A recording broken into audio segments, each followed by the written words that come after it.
राकेश जी, नमस्कार। नमस्कार। आपने जिस व्यवसाय को ये कर रहे हैं, इसको कब आपने शुरू किया था? ये जी मैं सन 72 से कर रहा हूँ। मेरे पिताजी का यही व्यवसाय था। बहुत अच्छे आर्टिस्ट थे, तो मैं स्कूल से आता था, उनके पास बैठ जाता था जी।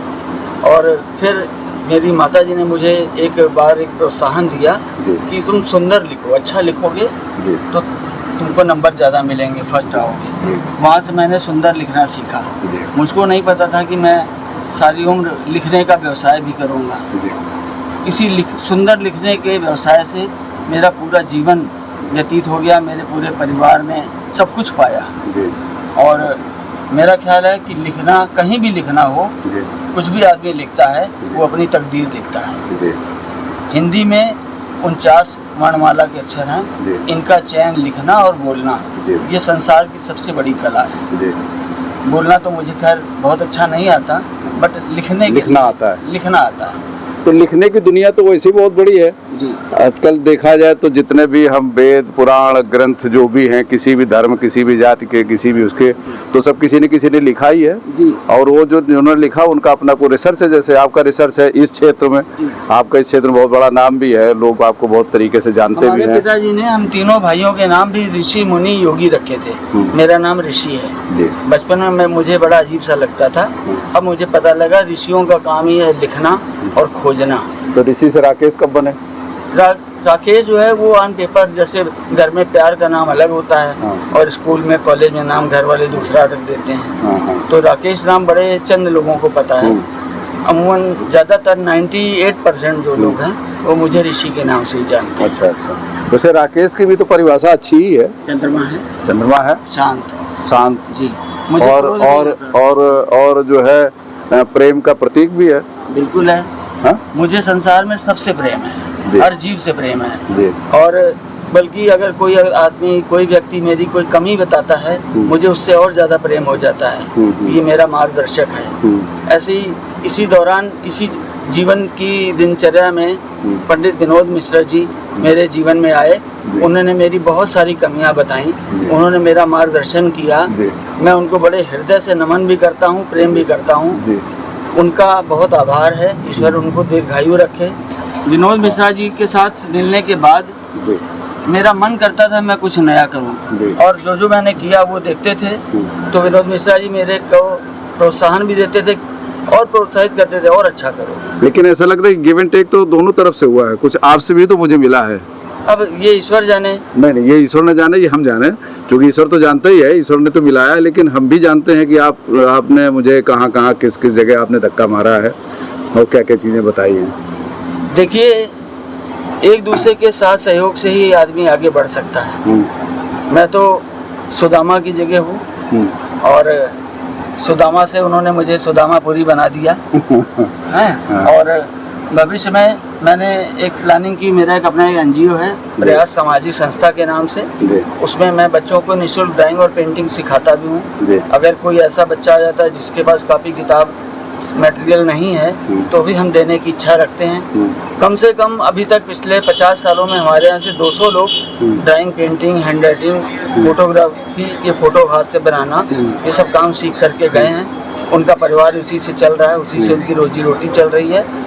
और भविष्य में जब तक जीऊँगा, मुझे पर्यावरण से बड़ा लगाव है। अभी मैंने पर्यावरण पर 4 लाइनें लिखी हैं। अब मंदिर में बटे ये प्रसाद, एक पौधा और थोड़ी सी खाद, गुरुद्वारे में गूंजे ये बाणी, हर बंदा दे पौधों को पानी, मस्जिद में हो यही अजान, दरख्त लगाए हर इंसान, प्रभु यीशु की ये इच्छा, वृक्ष लगाना सबसे अच्छा। क्या बात है, पर्यावरण के लिए तो बहुत बढ़िया गीत और ये स्लोगन है ये। सांसें हो रही हैं कम, आओ पेड़ लगाएं हम।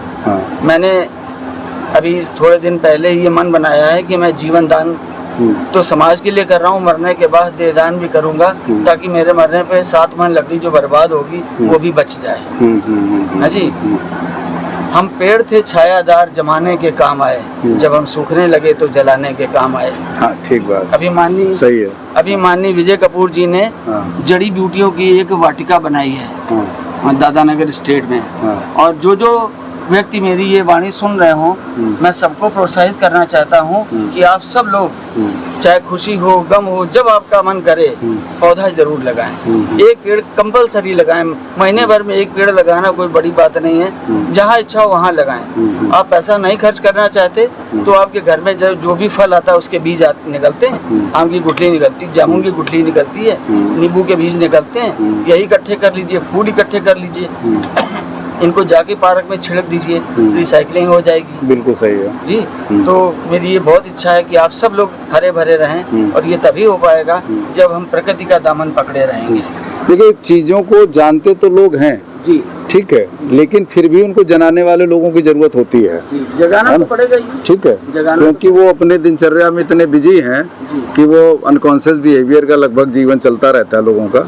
तो अब आपने अच्छा सोचा है और आपने लोगों को बताया, तो इसका असर तो पड़ेगा ही समाज पे। अभी 4 दिन पहले कोरोना बीता है, एक सांस के लिए, एक श्वास के लिए आदमी तड़प रहा था, और आज जरा से कोरोना बीता, लोग भूल गए, फिर पैसे की तरफ भाग रहे हैं, फिर वही दैनिक जीवन आ गया। नहीं, वैसे भी अगर देखा जाए तो हमें लगता है हमारे देश में लोगों की थोड़ी सी याददाश्त कमजोर है भी, जल्दी भूल जाते हैं। कोई बात नहीं, प्रकृति फिर याद दिला देगी। ना समझे अभी ना समझे, 4 दिन बाद फिर लीजिए। रोगों की भरमार बहुत होगी, ऐसी होगी जिसका इलाज ही नहीं ढूंढ पाएंगे। नहीं, हमें तो ऐसा लगता है कि जैसे रोगियों की संख्या, चूंकि जैसे अस्पतालों को मैं देखता हूँ हर गली मोहल्ले में खुलते चले जा रहे, तो इसका मतलब है कि रोगियों की संख्या बढ़ रही बहुत तेजी से। बिल्कुल बढ़ रही है। हमारा आहार, विचार, व्यवहार, हर चीज मतलब विशुद्ध हो चुका है, खराब हो चुका है। अब खेतों में इतना कीटनाशक इस्तेमाल किया जा रहा है ना, जो समय खरपतवार को जलाने के लिए या अन्य तरीके की बहुत सारी चीजों के लिए, तो उसका प्रभाव तो शरीर में पड़ेगा ही। बिल्कुल पड़ेगा। अगर आज भी आदमी जागरूक ना हुआ, हम सब लोगों ने मिल करके अगर तैयारी नहीं की, एक दूसरे को नहीं चेताया, तो आने वाले हमारी जो अगली जनरेशन है उसका जीना दूभर हो जाएगा, मुश्किल हो जाएगा। जरा जरा से बच्चों को आज इतने मोटे चश्मे लग गए हैं, 50-60 साल एवरेज एज रह गई है, वैसे 100 साल से कम कोई आदमी जीता ही नहीं था। हमारी हर चीज में तो मिलावट आ गई, विचारों में भी मिलावट आ गई, प्यार तक में तो शुद्धता नहीं रही।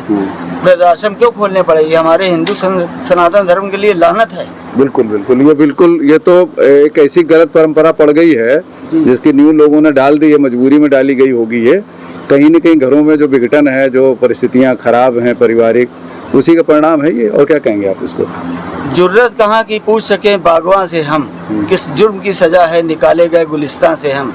बचपन में माँ बाप ने किस परिस्थिति में, किस तपस्या से बच्चों को पाला पोसा बड़ा किया, वो विदेश चले गए, आज वहाँ से खाली पैसा भेज देते हैं, ये ले लो, वहीं पर इनको 4 बन लकड़ी लेके जला दो। मरने पर भी माँ बाप के पास नहीं आना चाहते हैं, बुजुर्गों को अपने पास रखना नहीं चाहते हैं। हमारे सनातन धर्म की अगर सबसे बड़ी हार हो रही है आज की युग में, तो ये हो रही है, और इसको रोका जाए। वैसे मंदिर अगर कम बने तो ठीक है, लेकिन परिवार एकजुट होने चाहिए। बिल्कुल होने चाहिए। जिस घर में एक चूल्हे में सारा परिवार भोजन करता है, जिस घर में माँ बाप हंसते हैं, उस घर में भगवान बसते हैं। लेकिन आपको लगता नहीं इसमें मंदिरों की संख्या बढ़ रही, परिवार बिखर रहे हैं? अब ये तो आर्टिफिशियल एक अपने आप को जैसे नहीं तसल्ली देने के लिए मंदिर बना रहे हैं, जो साक्षात भगवान है। अंदर चढ़ रहे पकवान, बाहर भीख मांग रहे भगवान है। आज तो ये स्थिति है, मंदिर के अंदर जाओ तो मेवा चढ़ रहे हैं, बाहर बुजुर्ग भीख मांग रहे हैं। तो ये हमारे लिए, हमारे सनातन धर्म के लिए, बल्कि हर जाति के लिए, हम सिर्फ सनातन ये तो किसी भी धर्म में, चाहे कुछ, क्योंकि जो मानवता है वो सबसे बड़ा धर्म है, बाकी धर्मों से ऊपर है। बिल्कुल है। तो मानवता धर्म के लिए चीज हमें लगता अच्छी नहीं है। बिल्कुल। हर आदमी को सबसे पहले घर से निकलते समय, अगर उसके माँ बाप हैं तो, नहीं है तो, उनका ध्यान करके बाहर निकलना चाहिए। आप देखिए, जो आदमी ऐसा करने लग जाएगा, जो व्यक्ति ऐसा करेगा, उसके जीवन में अपने आप दुआएं लगती चली जाएंगी, उसके जीवन में खुशहाली बढ़ती चली जाएगी। टहनी से हटा हुआ फूल जो है, फल हो, उसको आदमी चेक करता है, और टहनी से लगा हुआ फल फूल आदमी चेक नहीं करता, उसको पवित्र मानता है। जितने लोग माँ बाप के साथ रहते हैं आज भी, देख लीजिए, उनकी अलग इमेज होगी मार्केट में। आप कहीं जाइए, अपनी माँ को साथ ले जाइए, आपकी किसी वेरिफिकेशन की जरूरत नहीं होगी, आदमी भी माँ बाप के साथ में आया है, इसका मतलब ये है कि ये बहुत अच्छा है। वो एक अपने आप में पवित्रता की निशानी साथ चल रही है। बिल्कुल, इसमें कोई दो राय नहीं है, ठीक है। लेकिन इन परंपराओं को आगे बढ़ाने के लिए क्या क्या लोगों को करना चाहिए, या इसको कैसे और आगे बढ़ाया जा सकता है? प्रतिदिन जो भी हमारा मित्र है, जो हमारी बात मान सकता है, अगर वो इस रास्ते पे नहीं चल रहा तो उसको सलाह देनी चाहिए कि तुम यार पहले सबसे पहले अपनी थाली अपने माता पिता के आगे लगाया करो, घर से निकला करो उनके चरण छू के निकला करो, कारोबार करते हो तुम्हारी गद्दी पे जो पैसा आता है उसमें से चाहे 2 रुपए निकालो, 200 निकालो, जो तुमसे निकले सबसे पहला पैसे में से निकाल करके अपनी माँ को दिया करो। आप देखिए मंदिर जाने की जरूरत ही नहीं पड़ेगी, घर में साक्षात भगवान बैठे हैं, इनकी दुआओं से सारे काम हो जाएंगे। जरा सी चोट लग जाती थी माँ खाली फूंक मार देती थी, ऐसे करके फूंक मारती थी और दर्द ठीक हो जाता था।